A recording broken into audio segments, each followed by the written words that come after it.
बंधुओं, भारतीय मनीषा केवल इतना सा उद्घोष करती है, और जब आपकी चेतना, आपकी कॉन्शियसनेस इस डेप्थ का एक्सपीरियंस करती है, इस गहराई का अनुभव करती है, तब जीवन को देखने के नजरिए में थोड़ा सा चेंज आता है, और कुछ नहीं है। केवल अंतर इतना सा है कि आप एक साधन को कैसे देख रहे हो। इसी हॉल के भीतर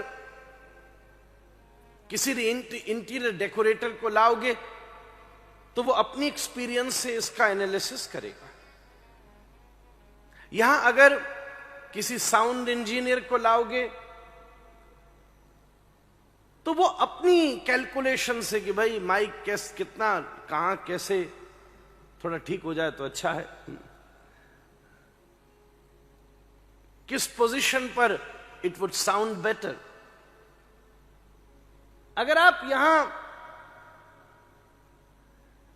किसी इवेंट ऑर्गेनाइजर को लाओगे तो वो उस रिक्वायरमेंट के परसेप्शन से इस जगह को देखेगा।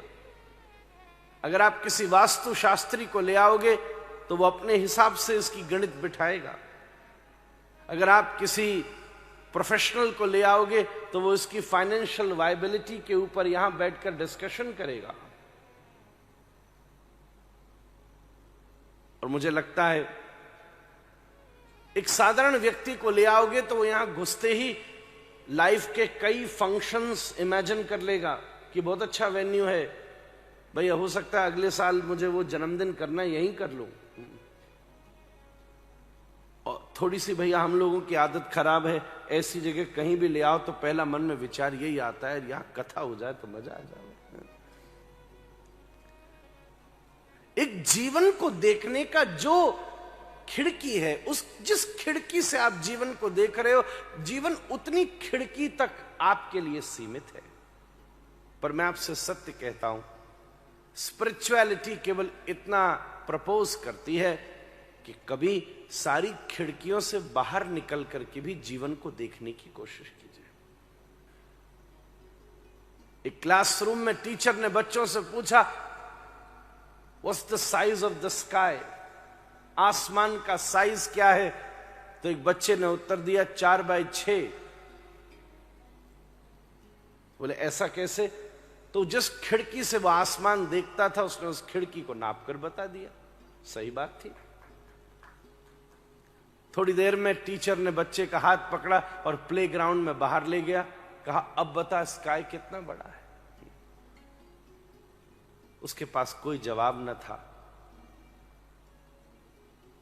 एक सद्गुरु केवल इतना ही काम करता है। हमने सदा अपने जीवन को कोई ना कोई खिड़की से देखा है। जब हम बच्चे हैं तो हमने केवल एजुकेशनल खिड़की से देखा है, फाइनेंशियल खिड़कियों से देखा है, सोशल खिड़कियों से देखा है, रिलेशनशिप की खिड़कियों से देखा है, टाइटल्स की खिड़कियों से देखा है, स्टेटस की खिड़कियों से देखा है, सक्सेस की खिड़कियों से देखा है। पर भागवत जी की कथा थोड़ा सा मैं केवल इतना ही प्रपोजल देना चाहता हूं कि आइए हाथ पकड़ के थोड़ी देर के लिए आपको इन खिड़कियों से बाहर लेकर इस खुले मैदान में बैठाता हूं। फिर देखो आपको जीवन आसमान की तरह असीमित प्रयुक्त होगा। बाउंडलेस है, अनलिमिटेड है।